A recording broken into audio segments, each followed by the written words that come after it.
Alright, good morning everyone. Taylor Sievers here with Sievers Blumen Farm, and I am going to be cutting flowers this morning for a wedding this weekend. So I thought I'd take you along with me as I cut. So I'm standing here next to my Delphinium patch. This is the first year that I've grown this flower. It's been quite amazing. I've really enjoyed it. They get so tall and they're so big. And the colors are perfect because I have these beautiful blue tones, and that is the color for the wedding this weekend. So I'm really excited that they're blooming on time. Did not plan this at all. This is kind of more of a last minute wedding, so I'm really excited. So this front patch is my Delphinium, and then behind it I've got foxglove. Right now what I'm gonna do is a lot of these are a little further along, and then some are not as far along, but I'm taking them all because the wedding is a few hours away back in my hometown, and so I'm just taking whatever I can take that will hold up. And things that are, this will be perfect for a wedding because I don't really need it to be more clothes like this one. Let me see if I can, this one is not as, see how the tip's not as open. For wedding work, you don't really need, I kind of need it to be a little more advanced because I don't really have the time for it to open up, but I've still got some color here, so it's okay to cut it, and I'm just going to go ahead and do that. And usually I bundle it up into, bundles of 10 or bundles of 5, depending on what the flower is, but I'm just going to kind of, since I'm using this all for the wedding, I'm just going to kind of bundle it up as I need to. And I always strip the leaves off the bottom because we don't want any of that sitting in the water, and it's honestly not necessary for the plant to have the leaves on anymore. Notice how some of these are falling off. That's okay because I'll rip these off myself anyways. I'll rip the lower ones off because I know they're gonna drop off. And we'll be ready to go. So this is kind of a good stage. This one's kind of interesting because it's got some, it's almost like black to the flower. See, this is a perfect color for a blue toned wedding. Here I have some overwintered Bells of Ireland. So this was a volunteer plant. I seeded it last year and it reseeded itself. And I actually cut the crap out of it earlier in the spring. And it is like pumping out stems again. So I'm probably going to take a couple of these too because they're kind of cool. And these are just, they got these little spines on them. I don't know if you can see them. So they kind of poke you, but if there's anything bad, what I'll do is I'll just strip off the bottom because these will last for a little bit. So I don't mind that. So my next step when cutting for this wedding is to wade through this mess here in the tunnel. I had some Larkspur that I direct seeded and some Nigella pods, or Nigella, which is levenomous. And the Nigella is great because it has a lot of blue tones for this wedding. So I'll clip one here and show you what I'm talking about. But unfortunately, everything is going to the pod stage, which I'm still going to use because she wants a lot of texture in her bouquet. But I kind of wish I would have had more of these blue. But I did cut some in the cooler last week, and they've been in there for like a week and a half now, so I'm hoping that some of them will make it to the wedding day, but I won't be working on the flowers until Friday, so today's actually Thursday, so I'll work on the flowers tomorrow. So I'll see how they look. If I don't feel like they're going to hold up, then I'll just use just the pods only.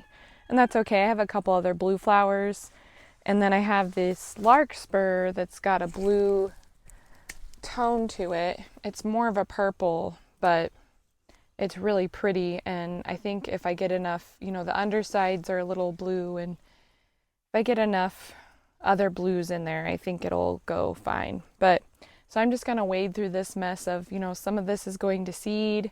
So I'm just going to cut the things that are colorful, the things that are doing okay, and then we'll go from there. Okay, so I think I'm done with my blue bucket. I got lots of purples in here, some white, light blue, and that Delphinium. Got some actual blue in here, and it's got some Nigella pods. So this is a good base, and I've got more in the cooler. So now we're gonna go over and cut some more blue flowers. I need to go get another bucket though. Another one that I'm gonna cut on here, because I have it, is this Orlaya, which is also called white lace flower. I like it because it holds up really well, at least in an arrangement, once it's been hydrated. I do have some Queen Anne's lace in the garden that I'm gonna snag a few from, but I can kind of get that on the roadside, so I'd rather not. I'd rather use something that is not super weedy looking, even though they do provide a nice touch, and these are very, very similar. So they're very similar to Queen Anne's lace. I just feel like they don't have the irritation factor when you're cutting them. Sometimes Queen Anne's lace can cause a little bit of a dermatitis for some people with the sap. I've never had that issue, but this is a lot, I don't know. This is just superior, I think. And the stems. So for weddings, I normally order in for weddings. I'm not at the stage yet where I feel comfortable just using exclusively my own flowers. Part of that's just because I usually don't plan. If I don't know about a wedding, I can't really plan for it. And this is kind of one of those instances. And also a lot of brides like eucalyptus and all of that stuff. And I don't really have, I've grown eucalyptus, but it's not ready until the fall here. So I did have a wedding in July where I tried to grow all of the flowers, and it was not good. I should have just bit the bullet and drove down to the wholesaler that Friday, and I didn't, and I thought I could make it work, and it was not good. So I learned from my mistakes, and I always order in so I have extra, and that's what I did for this wedding. But I knew that I had kind of the blue tones covered, and I knew I had some fillers covered.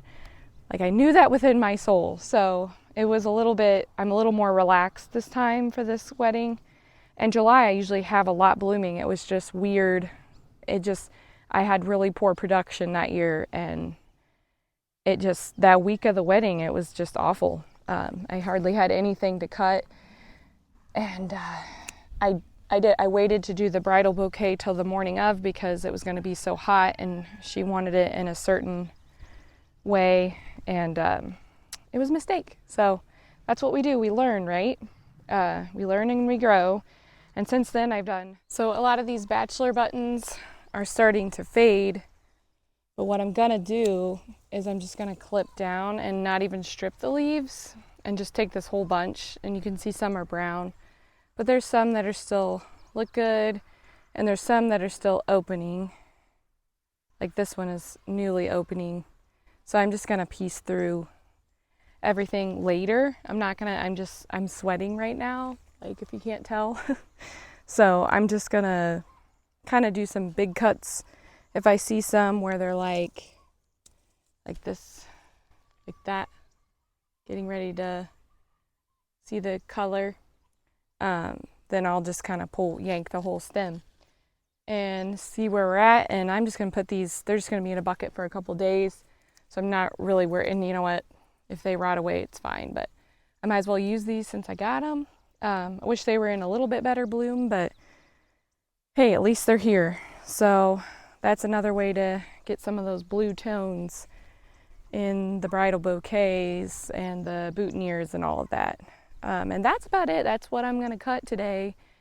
So if you can't tell, it's a lot of planning. Like if I knew that I was going to have this wedding, I could have planned a little bit more. Blue's a little hard, but as far as whites and stuff like that, but it was kind of a last minute thing.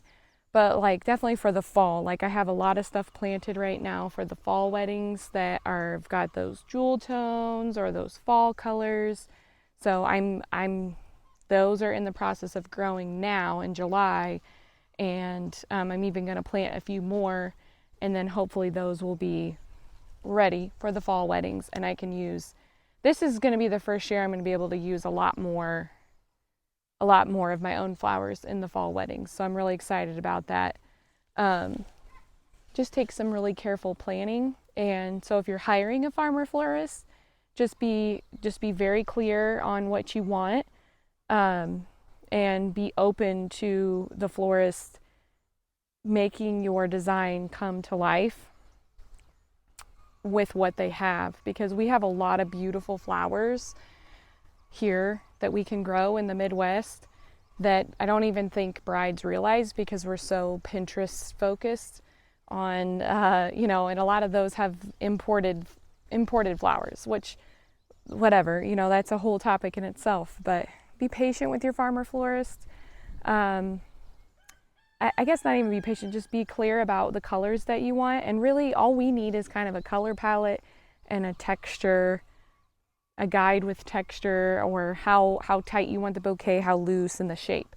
So we can really pull together some very beautiful things if you just trust us a little bit, and just let us make your day really special.